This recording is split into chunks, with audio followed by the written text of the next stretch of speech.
अस्सलाम वालेकुम। आज हम पीकॉक के हवाले से कुछ हकायक जानेंगे। पीकॉक मतलब मोर। देखिए, जो पीकॉक हम बोलते हैं ना, तो ये फीमेल ही, ये दरअसल मेल होता है मोर।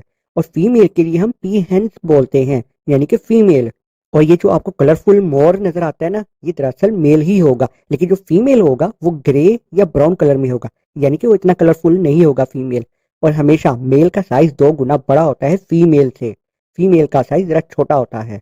अगर हम ये बात करें कि मोर की कितनी इकसाम होती हैं, तो देखिए ये सिर्फ 3 इकसाम के पाए जाते हैं। कुछ तो हैं जो कि अफ्रीका से हैं, और कुछ हैं जो कि एशिया से हैं, मतलब इंडिया से।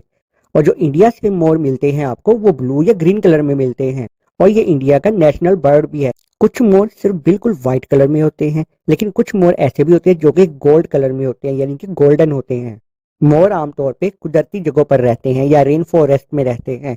लेकिन अगर हम इनको डोमेस्टिकेटेड, यानी कहने का मतलब ये है, अगर हम इनको कैद करके रखेंगे तो इनकी जो जिंदगी है, लाइफ स्पैन, वो 50 साल तक हो सकता है।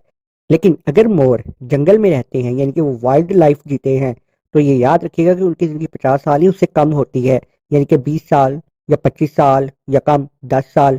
उसकी वजह ये होती है कि जंगलात में इनकी जिंदगी खतरे में होती है, ये दूसरों का शिकार बन जाते हैं। खुद तो ये कई तरह की चीजें खा सकते हैं, जैसा कि फल, पौधे, घास, चूहे या कुछ छोटे मोटे सांप, मेंढक वगैरह इस तरह की चीजें खाते हैं। फीमेल जब भी अंडे देगी वो 3 से 6 अंडे देगी क्लस्टर में, यानी कि एक ही टाइम में। और इनमें से जो चूजे निकलते हैं उनकी ना तो टेल होती है और वो एवं ही होती है, ना तो उनको कलरफुल होते हैं। लेकिन 3 साल बाद ये मेच्योर होते हैं, मतलब बड़े हो जाते हैं। मोर का जो एक फीदर होता है, जो कि आप स्क्रीन पर देख रहे हो, इसे ट्रेन कहा जाता है। अगर मोरों के पर होते हैं तो ये थोड़ा बहुत जब भागते हैं तो ये उड़ते भी हैं। और इनकी जो भागने की स्पीड होती है वो 16 किलोमीटर पर आवर होती है। मोर एक ऐसा परिंदा है जो कि हमेशा ग्रुप में रहता है। ये अकेले कभी भी इंजॉय नहीं करते, क्योंकि ये काफी सोशल होती है और ये एक दूसरे पर डिपेंडेंट भी होते हैं।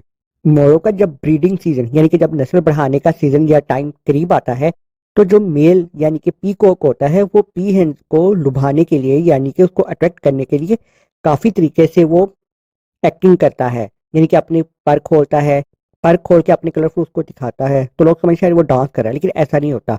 वो असल में उसको, फीमेल को, अपनी तरफ अट्रैक्ट कर रहा होता है। अगर हिस्ट्री की बात की जाए तो मोर को कुछ सिंबल के तौर पर भी देखा जाता था, जैसा कि मिसाल के तौर पर ग्रीक माइथोलॉजी में मोर को इमोर्टैलिटी का सिंबल दिया जाता है। और कुछ लोग मोर को क्रिएटिविटी का भी सिंबल मानते हैं। देखिए, जैसा कि मैंने आपसे अभी कहा कि मोर हमेशा ग्रुप में रहते हैं, लेकिन अगर तो वो मेल हैं जो ग्रुप में हैं, तो उनके ग्रुप को हम कहेंगे हैरिम। लेकिन अगर फीमेल का ग्रुप है तो उसे हम कहेंगे बीवे। मोर 11 इकसाम की मुख्तलिफ आवाजें निकाल सकते हैं अपने मुंह से। मोरों का जो विंग स्पैन होता है, यानी कि जो पर का फैलाव होता है जब वो खोलते हैं, तो वो तकरीबन होता है 1.5 मीटर। पीकॉक यानी कि जो मेल मोर होता है वो पॉलीगैमस होता है। इसका मतलब ये होता है कि मेल मोर एक से ज्यादा फीमेल के साथ मेटिंग प्रोसेस कर सकता है। लेकिन जो पीहेंस यानी कि फीमेल मोर होती हैं वो काफी चालाक होती हैं। तो आज की वीडियो में सिर्फ इतना ही। अगर आपको अच्छी लगी तो इसे लाइक कर देना और चैनल को सब्सक्राइब कर देना। अल्लाह हाफिज।